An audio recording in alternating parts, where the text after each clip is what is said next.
Selamat datang di Realitas, catatan juang Firsa Besari.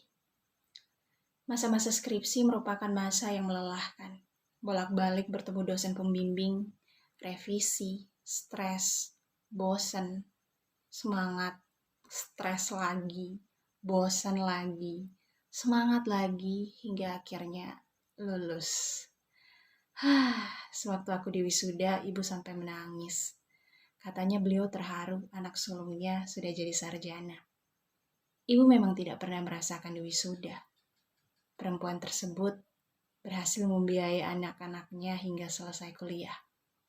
Dulu saat sudah menggenggam gelar sarjana teknik informatika, muncul pertanyaan di benakku, akan bekerja di mana? Setelah melamar ke sana kemari, aku diterima bekerja sebagai tim marketing di sebuah perusahaan les. Hanya bertahan sebulan. Aku pun keluar dan nekat melakukan hal yang paling kusukai.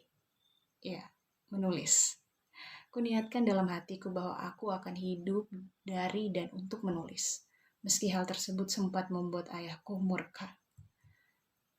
Setelah itu muncul banyak babak baru dalam hidupku. Dari mulai menjadi wartawan lepas, pengembara, pegiat kopi, penulis buku, hingga akhirnya aku menjadi diriku yang sekarang. Apapun itu, prinsipku adalah jika memang tertarik, jangan ragu untuk terjun langsung. Meski hal tersebut sebetulnya bukan bidang kita. Contohnya, aku pernah bertugas menulis naskah film dokumenter tentang sejarah daerah timur. Sementara sahabatku bertugas merekam gambar. Aku tetap ikut dia merekam kesana kesini supaya bisa sinkronisasi video hasil besutannya dengan tulisanku. Terjun langsung bukan berarti ngerecokin ya. Terjun langsung berarti mempelajari secara langsung, bukan berdasarkan data-data belaka. Hasilnya, aku jadi menghargai proses sekaligus belajar tentang hal-hal baru. Aku jadi tahu caranya menjilid kertas saat melihat proses pembuatan buku. Jadi tahu caranya menyablon saat melihat proses pembuatan kaos. Jadi tahu caranya membedakan biji kopi saat melihat proses pembuatan kopi. Jadi tahu caranya menyunting film secara digital saat melihat proses editing film. Dan mengetahui hal-hal baru. Tentu takkan membuat kita rugi kan? Sayangnya, banyak orang mengeluh saat diminta tolong menjadi A. Karena merasa job desk-nya hanya B. Padahal bukankah saat kita dipercaya melakukan lebih dari satu pekerjaan, itu tandanya kita dianggap mampu. Bukankah itu menjadi nilai plus untuk diri kita sendiri?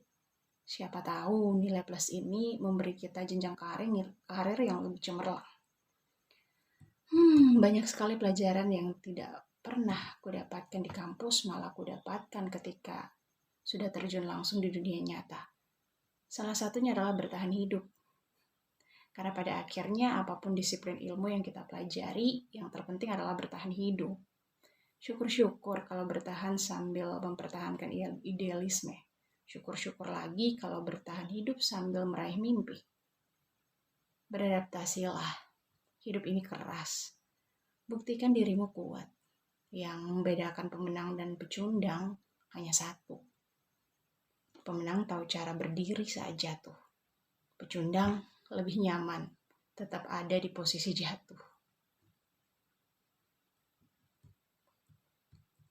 Oke, sekian. Ini adalah salah satu catatan juang yang judulnya adalah Selamat Datang di Realitas. Teman-teman bisa baca di halaman 42-44. Ini ceritanya adalah diari buku seseorang yang namanya adalah Juang. Dan diari ini ditemukan di dalam angkutan umum oleh seorang gadis. Jadi diam-diam si gadis ini membaca catatan Juang ini.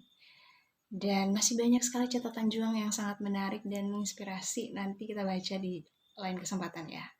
So, terima kasih buat teman-teman yang sudah menyaksikan Baca Cerita. Apa yang kita baca bisa kita ceritakan di sini. So, salam inspirasi dan sampai jumpa di video berikutnya. Thank you. Bye.